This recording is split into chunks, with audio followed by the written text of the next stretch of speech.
Bonjour, c'est Martin. Vous savez, le journaliste de l'intérieur. J'arrive en volant, vous voyez?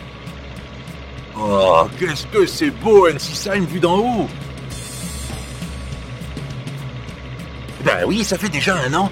Vous vous souvenez, je vous avais dit pourquoi Ensisheim m'avait tellement emballé. Je suis revenu, parce qu'on m'a dit que ça avait pas mal bougé. Pas que depuis l'année dernière, mais depuis 15 ans. Il faut dire qu'ici, on est au cœur de cette Alsace dynamique et travailleuse.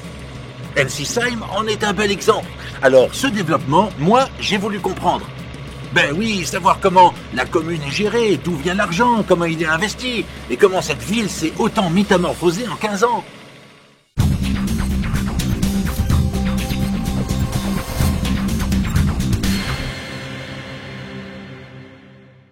Vous savez, une commune, c'est un peu comme une entreprise. Il faut des recettes et ensuite gérer les dépenses. Une ville doit assurer des services de qualité, dynamiser l'action des associations pour renforcer le lien social. Elle doit aussi engager un programme pluriannuel d'investissement.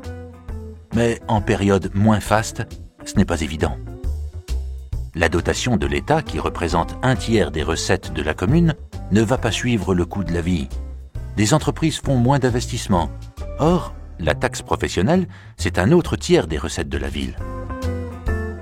Mais à Ensisheim, on s'en sort plutôt bien. Pourquoi? Parce qu'ici, on a su anticiper.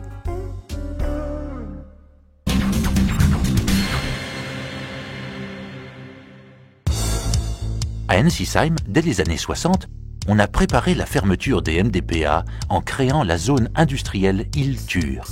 Et depuis une quinzaine d'années, la ville a mis le turbo pour rattraper son retard en matière d'implantation industrielle. Cette dynamique a permis la création de la Passerelle, une zone d'activité économique au nord de la commune. En tout, ce sont 25 entreprises qui occupent aujourd'hui ces 2 sites. THK, c'est un des fleurons industriels d'Ensisheim, 440 employés et un rayonnement mondial. Ici, on fabrique des systèmes de guidage linéaire, indispensables aux lecteurs DVD et aux robots dans l'industrie. ThyssenKrupp System Engineering SAS, anciennement Industrie Automation, emploie 170 personnes sur ces 2 sites ensisheimois. Voilà une entreprise qui part à la conquête du monde.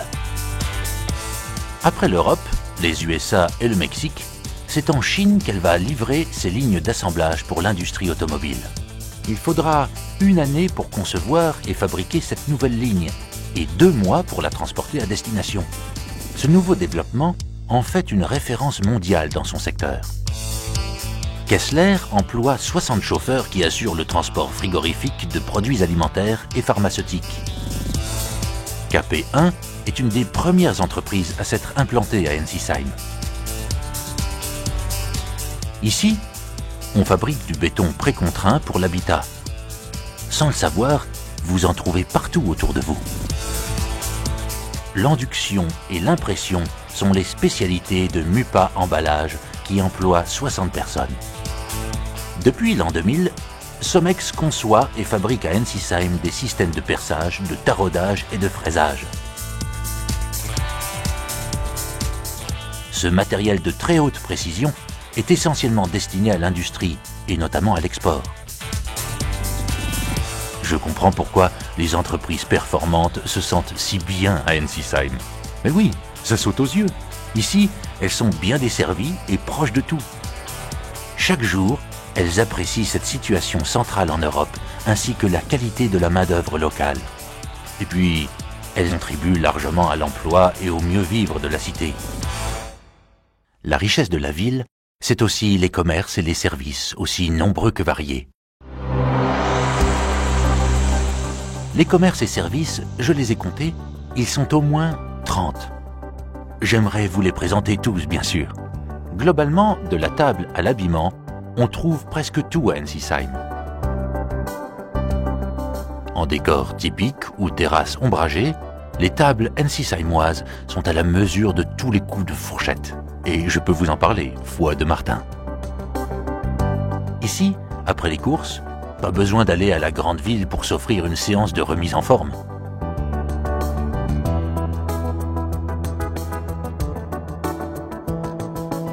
De même, pour l'élégance vestimentaire, de grandes marques se trouvent au centre-ville, avec le conseil qui l'accompagne.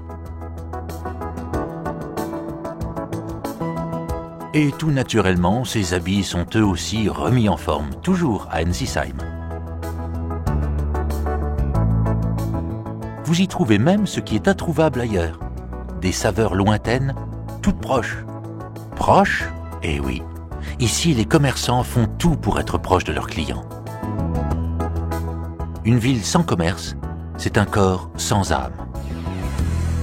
Alors, la municipalité et l'association des commerçants et artisans se battent pour maintenir et développer cet autre service de proximité.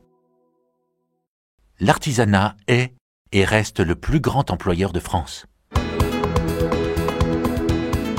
À Ensisheim, il y a des artisans qui donnent à la ville ses lettres de noblesse.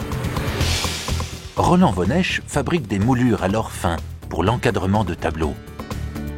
Un savoir-faire qu'il est un des rares à maîtriser au niveau national et international. Et voilà une autre entreprise qui mise sur l'avenir.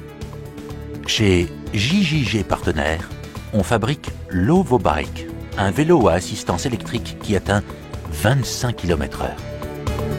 Avec un engin aussi sympathique, c'est pour moi un vrai bonheur de visiter la ville et sa campagne environnante. Tout en silence. À Ensisheim, on est fier de son artisanat. Les artisans sont nombreux à assurer un service de proximité. Avec 3660 hectares, Ensisheim est une des communes les plus étendues du département. Plus de la moitié du ban communal est constitué d'espaces agricoles et de vergers. Une quinzaine d'agriculteurs, dont le premier magistrat, permettent à la ville de cultiver une vraie tradition paysanne. Et certains jeunes n'hésitent pas à reprendre le flambeau familial. Voilà presque en plein cœur de ville, des vaches qui ruminent de bien-être. À Ensisheim, le bonheur est vraiment dans le pré. L'agriculture est une activité où s'épanouissent de vrais passionnés. Ils sont soucieux de préserver et de faire prospérer le patrimoine rural. Ici, ces hommes aiment et ne comptent pas, surtout leur temps.